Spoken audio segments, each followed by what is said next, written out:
भगवान कृष्ण का जीवन मनोरंजक कहानियों से भरा हुआ है। उनके पूरे जीवन की तरह उनका जन्म भी एक मनोरंजक कहानी है। तो आओ, आपको सुनाते हैं श्री कृष्ण के जन्म से जुड़ी कहानी।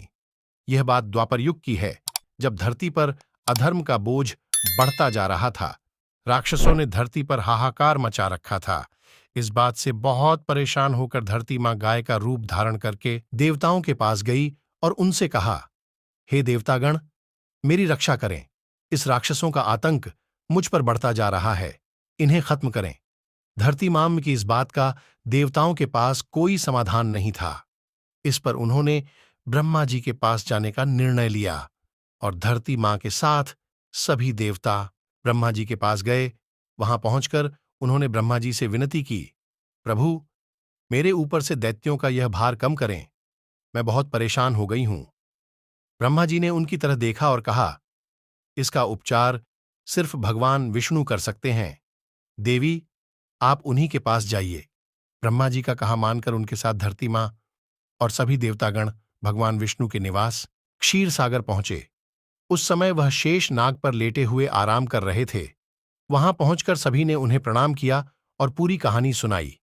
पूरी कहानी सुनकर भगवान विष्णु ने कहा, हे देवी, परेशान न हो, मैं मनुष्य के रूप में पृथ्वी लोक पर अवतार लूंगा और पाप को खत्म करूंगा। उनकी यह बात सुनकर धरती मां खुशी खुशी वहां से चली गई। इधर मथुरा में राजा उग्रसेन राज किया करते थे। वे दयालु राजा थे, लेकिन उनका बेटा कंस बहुत अत्याचारी और लालची था। उसे राजगद्दी का बहुत मोह था।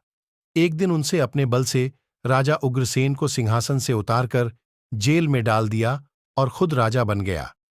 लेकिन कंस अपनी बहन देवकी से बहुत प्यार करता था। एक दिन देवकी की शादी राजा शूरसेन के पुत्र वासुदेव के साथ हुई।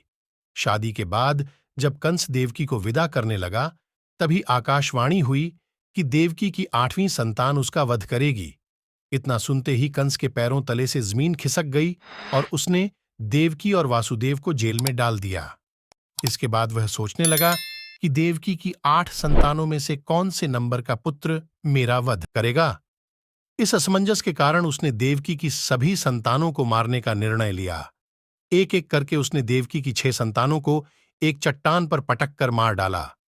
भगवान विष्णु की योजना के अनुसार शेषनाग देवकी की 7वीं संतान के रूप में जन्म लेने वाले थे। जब देवकी 7वीं संतान से गर्भवती थीं, तो देवताओं और भगवान ने तरकीब से उनका गर्भपात करवा दिया। साथ ही उस संतान को वासुदेव की पहली पत्नी रोहिणी के गर्भ में पहुंचा दिया गया था। बाद में इस संतान को श्री कृष्ण के बड़े भाई बलराम के रूप में जाना गया।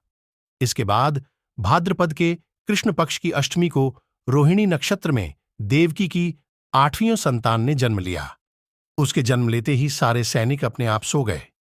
देवकी और वासुदेव की हथकड़ियां खुल गईं और जेल के दरवाजे भी अपने आप खुल गए।